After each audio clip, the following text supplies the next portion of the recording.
This is Dan Dix here reporting for Press for Truth. I'm glad to have you joining us today because we got a great show lined up for you, so let's just jump right into it. Today we're joined on the line by the one and only Richard Heathen of Liberty Machine News, libertymachinenews.com, and he has just released his newest feature-length documentary film called A New Fascism. So Richard, first of all, thank you for joining us and taking the time to break this down today. I want to get your views on what this film is all about, why you made it, and why you think it needed to be made, and what you're trying to enlighten people to here. But before we get to that, let's give the people at home a little taste of what's to come. This is the trailer for A New Fascism. Check it out.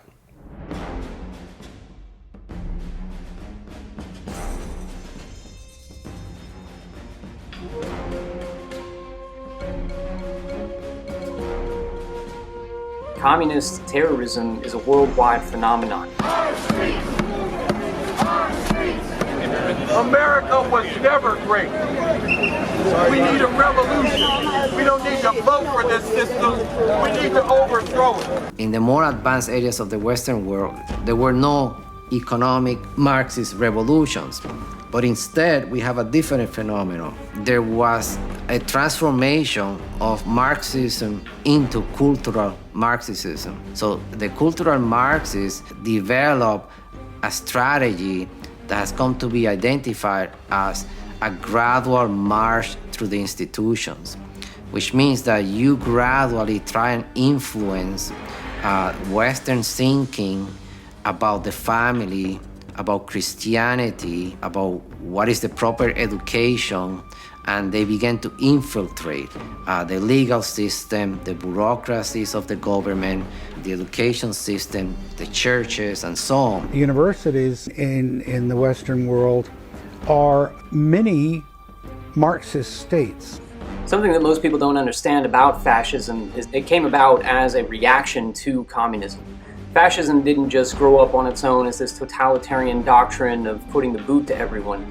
Fascism came about because it was a reaction to communist violence. What enabled the fascists to develop themselves rapidly into a much larger organization was their response to the socialists. So whether it's the Baader-Meinhof gang, or it's Mao's communists, or it's the Antifa, the story is the same. Use violence and terror to shut down free speech, to shut down free assembly, and you promote your leftist agenda thereby.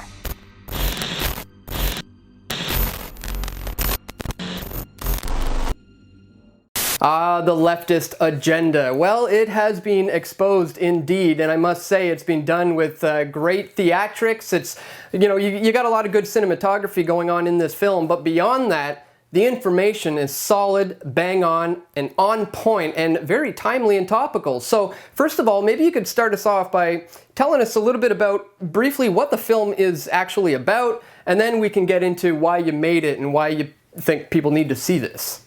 Well, Dan, it's interesting. This film actually represents my journey to the far right. When I first started this, I actually bought into the ongoing narrative that Donald Trump was this evil fascist. And so as I progressed, I looked at what fascism actually was and how fascism actually is a reaction to communist revolutionaries, and how it actually is historically, that is how it has always manifested itself. Now, so the film basically follows what's going on in the United States and Europe today, focuses mostly on the United States, but it also goes into the history of fascism, starting with the father of fascism, Benito Mussolini, and how that fascist movement rose as a reaction to communist violence. Fascism didn't just rise up on its own as this totalitarian ideology. It began as a reaction to communist revolutionaries who were trying to subvert their country. Mm-hmm. Well, I think the reactionary aspect to this is really interesting and really important to understand, especially in today's day and age. So can you speak to why these people are so reactionary? And do you think maybe it has something to do with the education system? Well, of course, it has to do with the post-secondary education system, the public education system. I covered that in my first film, Hidden Influence, The Rise of Collectivism. It's also fascism. To understand it, though, I think you really need to understand it is a manifestation of what Oswald Spengler called Caesarism. When a civilization is in decline, a strongman or dictator always rises up to take control of that civilization in a way that never could happen before. And so that's what we're seeing. And actually, you could say that that's what happened in 1930s, before World War II, with Hitler and Mussolini, and then because they definitely saw themselves as the new fascists. That's why they used the Roman salute. That's why they used Roman symbolism. So you have to understand, the rise of fascism is just a symptom of civilizational decline, and it is a response to moral decline and decadence in a civilization. It reminds me of a book that I read by Professor Carroll Quigley called The Evolution of Civilizations. And he broke it down in such a way as he said there was a progression to the way that civilizations progress, and then they eventually get to a point of decaying. And I suppose the question now is, at what stage in our Western civilization, in this left-right clash, do you see this? Are we beyond the point of return here? Well, I think what Quigley was referencing was definitely Spengler. Those are Spenglerian ideas of cyclical history. History rises and falls. Civilizations have a life cycle like a organism, and they go through different stages. Spengler, he divided the life cycle of civilization into four phases, mirroring the seasons of the year, with spring and summer mirroring making up what he called the culture side of a civilization, and then the fall and winter marking its decline. And he actually called that the civilizational or civilization phase of a society. And so where we are now, we're definitely in decline. Some might say that the West has already fallen and that we are just among the ashes of it, and that 1930s, 1920s represented the actual fall of Western civilization, and that right now we're just men among the ruins, as Julius Evola would say. Well, when it comes to these current clashes that we're seeing now and that you document in your film, how much of this would you say is organic, and how much of this is brought about by provocateurs? Because I know, as you know all too well, George Soros is involved with funding a lot of these so-called counter groups like Black Lives Matter, and a lot of them think they're well-intentioned, but a lot of them are just paid protesters. I mean, how much of this is an organic movement, and how much of this is provocateur paid protesters? Well, they are communist revolutionaries, and that's their goal, a communist revolution. But regardless of who's funding it, it's all organic, because this goes beyond the elite. This goes beyond the kind of New World Order conspiracy. This is a civilizational cycle. So yes, even if it's all funded by George Soros and the elite and everyone else, it's still organic. It's still an expression of the cycle of civilization, because this cycle, this organic cycle that Spengler talked about, goes beyond the power elite. This is a level of, in my opinion, a level of analysis that goes above looking at the power elite. Well, let me try this out for a level of analysis. In terms of the Hegelian dialectic, would you say that it's fair to say, let's suppose that we have a hypothesis of capitalism on one side and a thesis of communism on the other, whereas the synthesis, in my opinion, would be all-out fascism.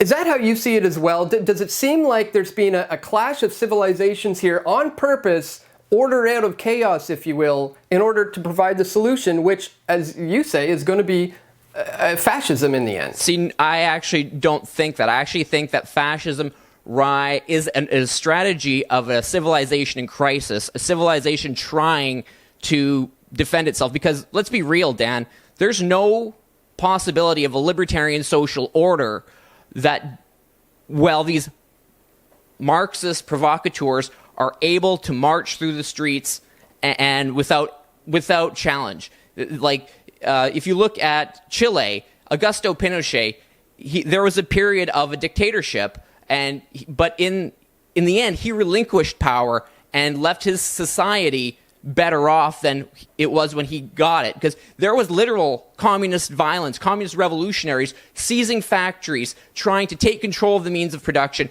killing people in the streets. It was an emergency situation where Augusto Pinochet took power. Now, what I would have liked, what Pinochet should have done, I think would have been better, is instead of relinquishing his society back to democracy, he could have reordered it in a way that was where it was less susceptible to communist violence, and you could have had a libertarian social order. I honestly believe that is the only way to have a libertarian social order, is for someone to take power and organize society, because I don't think you're ever going to have a organic awakening to liberty from the masses. The masses have always been the masses all through history. Just look at the French Revolution. The masses are the masses, and I don't believe that you will ever see an organic awakening to liberty or to higher ideals within the plebeian class. They've always been like that. I think we do need a landed aristocracy, people who are higher agency, to basically formulate the laws of society. I do not buy this concept of the masses awakening, because I just don't. History, my study of history does not show me that is a possibility.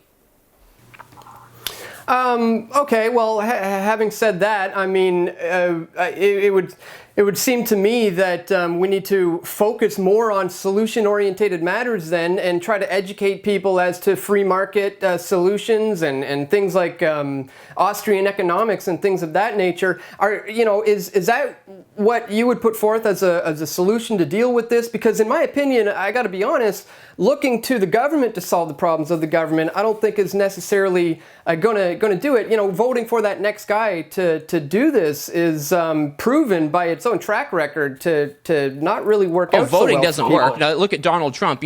I know you and I have different views on Donald Trump, but I think he went in there with the best of intentions, and he's been totally subverted. And I think if any one of your viewers are anarchist-minded, that shows that democracy is just not going to work. As far as speaking to government, fixing the problems of government, I think you and I have a different view on this, because you're looking at as it's all the same, and I'm saying, well, no, different people can have different policies. And I go back to Augusto Pinochet. That's empirical proof that someone can take control of the government, eliminate the undesirables, and implement a better order for society. I just don't see objective evidence, historically speaking, that you can wake people up and make them have higher ideals. I think history is littered with examples of the opposite. I think that, the masses have always wanted more out of the system than they put in. Again, back to the French Revolution. They've always wanted that. And because a lot of people, if they can't produce, that's just in their materialist self-interest. That's just in their self-interest to want that. You've got, while I'm definitely in favor of a free market, I'm also leery of putting too much power into the people who are like merchant class or, people like that, because many of them, their only ideal is to make more money.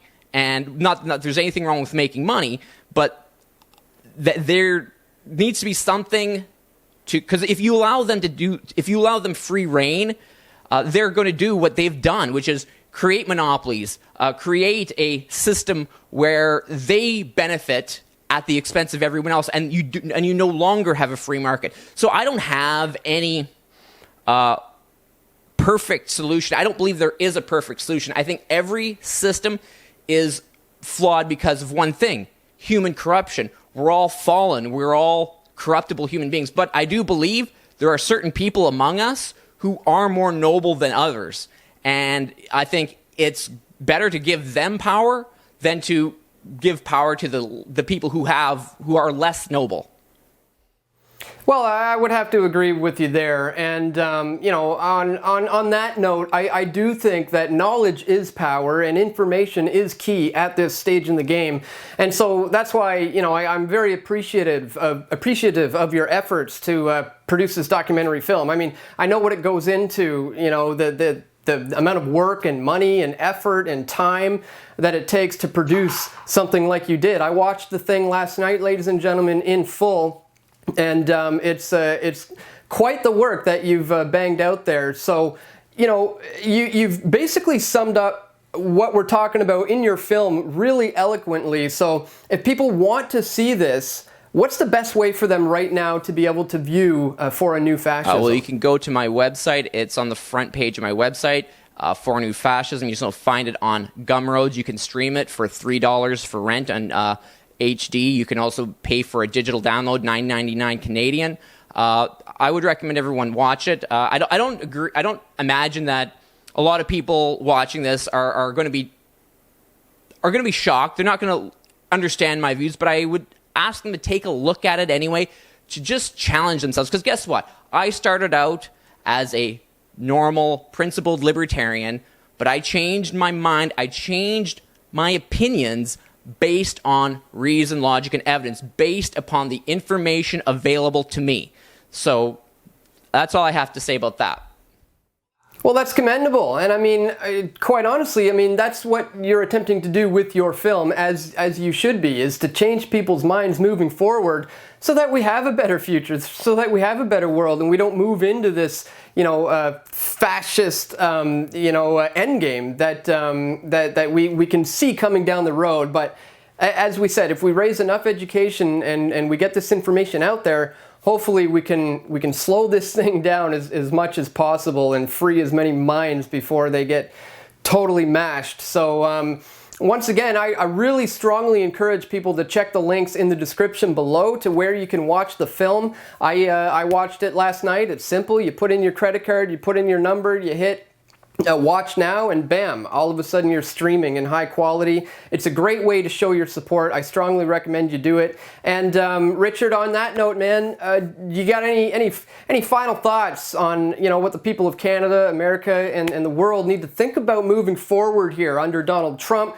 under Justin Trudeau, moving forward when it comes to this left-right clash? Well, I think the only peaceful way forward, because you're seeing the rise of communists, of ethno-nationalists on both sides, and the ethno-nationalists and the alt-right, they're mostly, the ones I know, were all reacting to the perpetuation of an agenda against white people. They say that if you look in the media, it's always white folks are demonized, and this is actually a government program. And so my solution for peaceful resolution is secession. We need to dissolve the governments of Canada, the federal government of Canada, the federal government of the United States, and let true organic nations grow up in their places, because then people can congregate to people they feel like-minded with, whether that's based on ideological grounds, whether that's on racial grounds, whether it's on cultural grounds,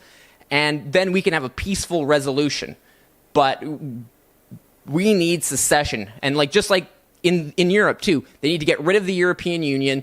They need to allow the true nations of Europe, a lot of them have been there for thousands of years, they need to be able to live the way they're used to living for thousands of years. And we need to be able to gather with like-minded people and not be forced to integrate in this global society.